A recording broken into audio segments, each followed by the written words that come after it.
Every Tuesday at exactly 2:15, my front door opened without anyone knocking. I never needed to check who it was. 2 pairs of little shoes always hit the hallway first, then 2 backpacks, then 2 voices talking over each other. Grandpa, I got a spelling star. Grandpa, I lost another tooth. 5 minutes later, the house smelled like grilled cheese. Homework covered the kitchen table. Cartoons played too loudly. Someone was usually laughing. If a stranger walked past my window, they would have thought I was the luckiest grandfather alive. For years, I believed the same thing. My name is Walter Hayes. I'm 68. My wife, Eleanor, passed away 6 years ago. People warned me the silence afterward would be unbearable. They were right. Until the children came. Lily was 4. Noah had just learned to walk, without ever discussing it. My house slowly became their second home. I built a toy room in what used to be Eleanor's sewing room. The garage became an art studio. The backyard gained a treehouse. Every Christmas, every birthday, every school holiday started here. Friends used to tease me. Walter, you've basically become a full-time parent again. I'd laugh, best retirement job in the world. And I meant it, every word. One rainy afternoon, Lily looked up from her coloring book. Grandpa, can I ask something? Always. Do babysitters get paid? I smiled. Usually. She nodded thoughtfully. So, how come Mommy says you work for hugs? I laughed.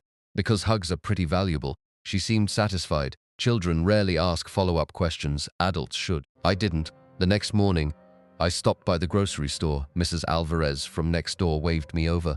I finally figured it out. Figured out what? Why your driveway is never empty. She smiled. You've opened a daycare. I laughed. No, just grandchildren. She looked genuinely surprised. I see those kids here more than I see them at their own house. I shrugged. Their parents work hard.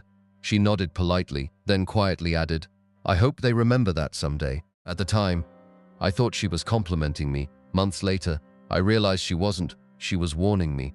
Friday evening, Ethan called, not to ask how I was, not to invite me for dinner, not even to see if I was busy. He simply said, we'll be there in 20. Then hung up. No explanation, no goodbye. 23 minutes later, their SUV pulled into my driveway. Melissa climbed out first, bar handbag, perfect makeup, expensive heels she somehow managed to wear on gravel. She didn't even step onto the porch. She opened the back doors. The kids climbed out carrying overnight bags. Then she tossed another bag onto my lawn. It landed beside my flower bed. I recognized it immediately. It was Noah's asthma medication. She hadn't even bothered handing it to me. I walked toward her. You forgot this. She glanced at the bag. I didn't forget. I left it for you.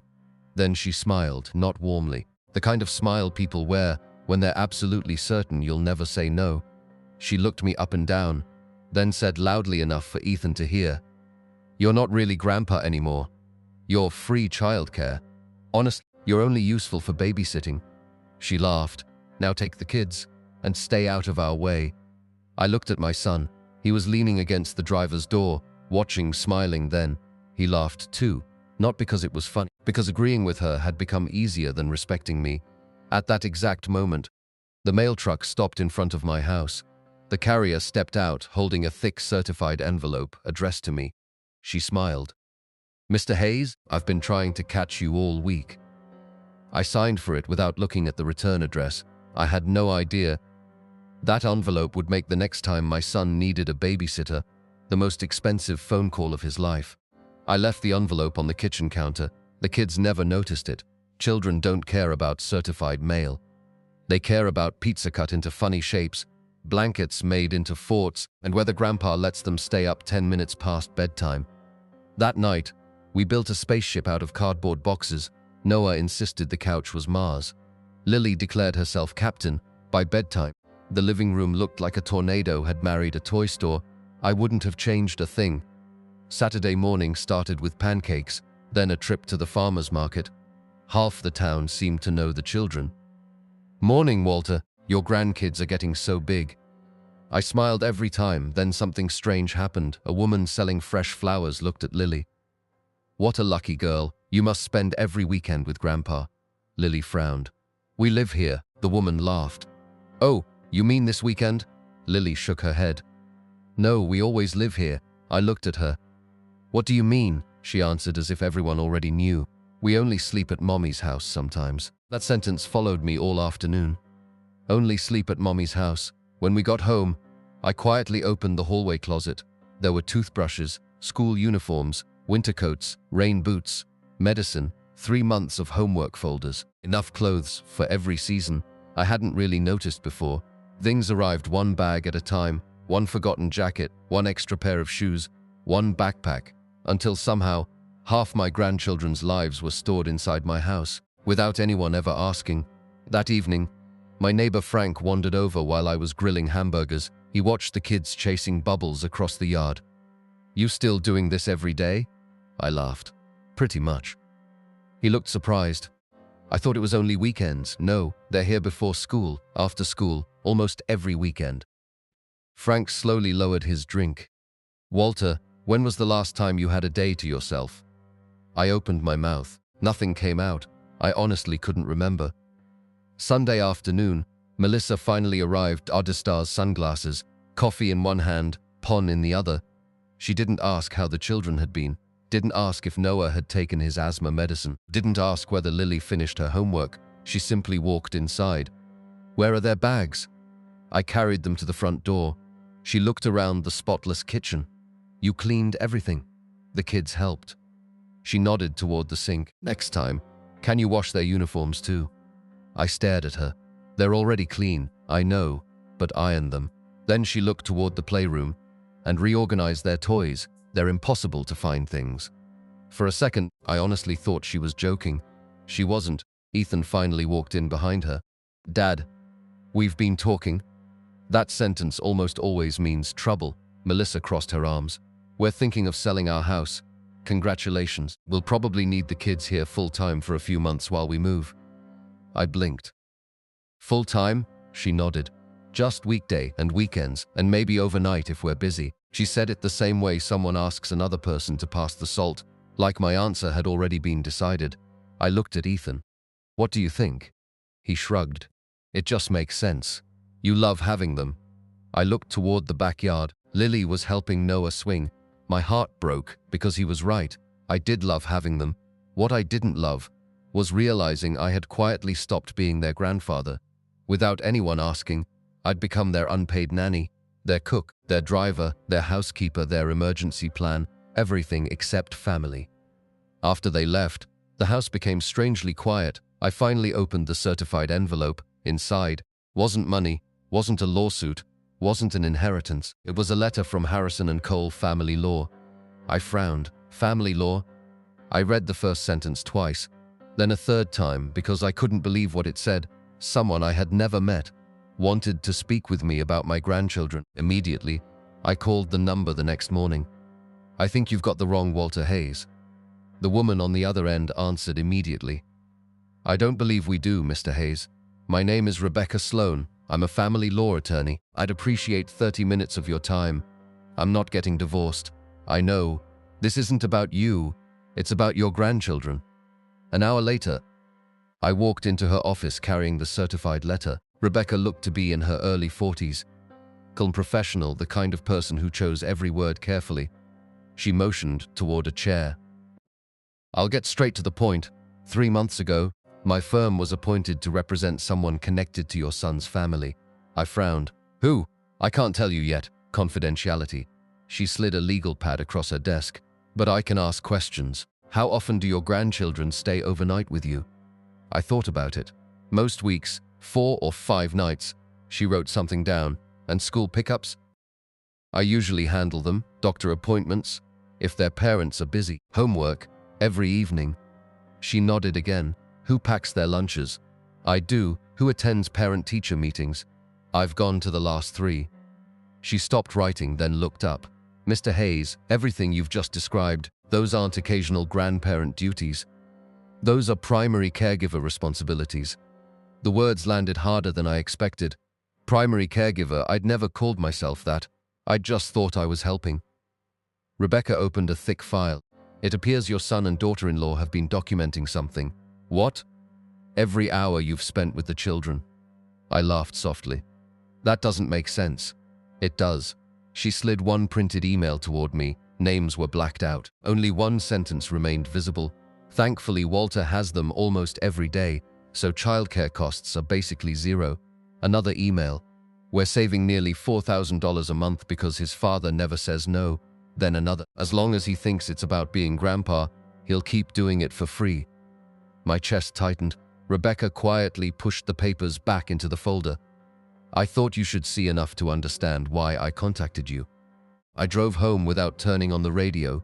The house felt unusually empty. For the first time in years, no tiny shoes sat beside the front door.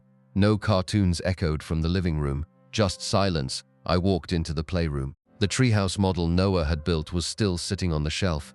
Lily's unfinished puzzle covered the coffee table. My retirement hadn't been lonely because I'd filled it with grandchildren. Now, I wondered whether I'd simply filled the empty space in someone else's budget. Tuesday arrived exactly 2:15. Like clockwork, the front door opened. Grandpa, Lily ran inside. Noah followed carrying his dinosaur backpack. Neither child knew anything had changed. They hugged me exactly the same way they always had. Then Lily looked up. Grandpa, can Mommy and Daddy stay home today? I smiled. They are home, I know. They said they needed a break. Before I could answer, Melissa walked through the doorway behind them.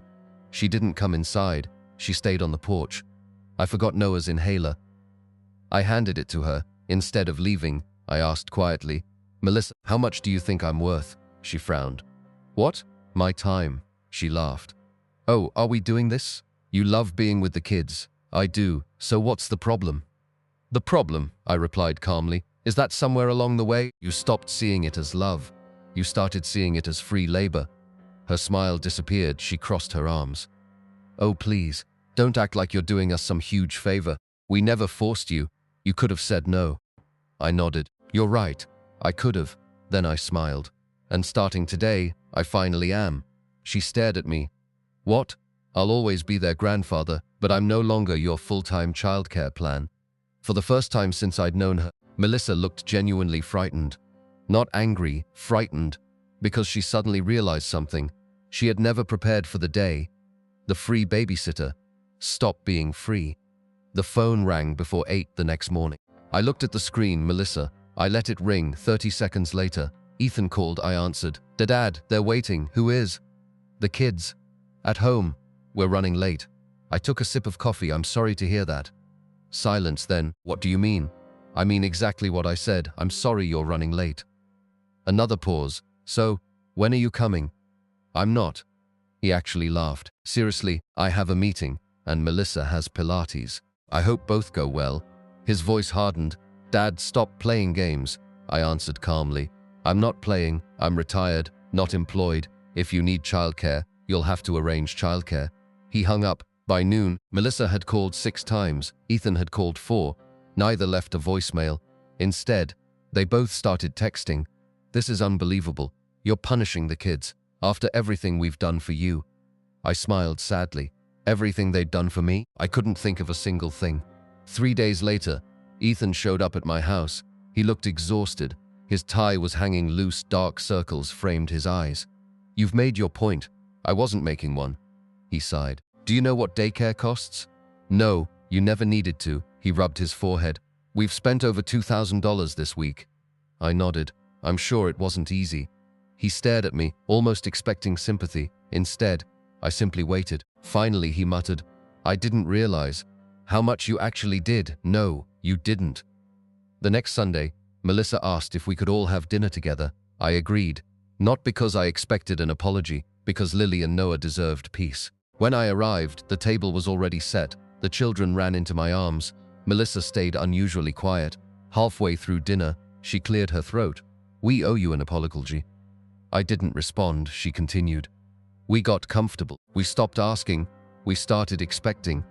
Ethan looked down at his plate. I laughed. I shouldn't have. I was a coward. I let my wife disrespect you because confronting her would have been harder. Those words hurt, but at least they were honest. He reached into a folder beside his chair. I've already enrolled the kids in after-school care. We hired a nanny for afternoons. We're adjusting our work schedules. You won't be responsible anymore. I smiled. Good. Lily immediately looked worried. Does that mean Grandpa doesn't want us anymore? I pulled her onto my lap. Oh, sweetheart, I'll always want you. The difference is, I want to spend time with my grandchildren, not replace their parents." She wrapped both arms around my neck. "I like Grandpa better than daycare." Everyone laughed. This time, it felt real. Months passed. Life settled into something healthier. The children visited every Saturday. Sometimes we'd go fishing. Sometimes we'd bake cookies. Sometimes we'd do absolutely nothing except read stories on the porch. The best part? When it was time to go home, their parents came to pick them up. Not because they had to, because they wanted to. One afternoon, Melissa knocked on my door holding a small wooden sign. I made something. She handed it to me. It read, "Grandpa's house open for hugs, stories, and ice cream" below it. In much smaller letters, someone had painted another sentence, "Not free childcare." I looked at Melissa. She smiled through embarrassed tears. I figured I should never forget the difference. I hung the sign beside my front door that same day. Now every time Lily and Noah come running inside, they read it out loud before they hug me. And every single time, I quietly thank myself for finally saying one simple word that changed everything. No, because sometimes the strongest way to protect the people you love is refusing to let love be treated like an unpaid obligation.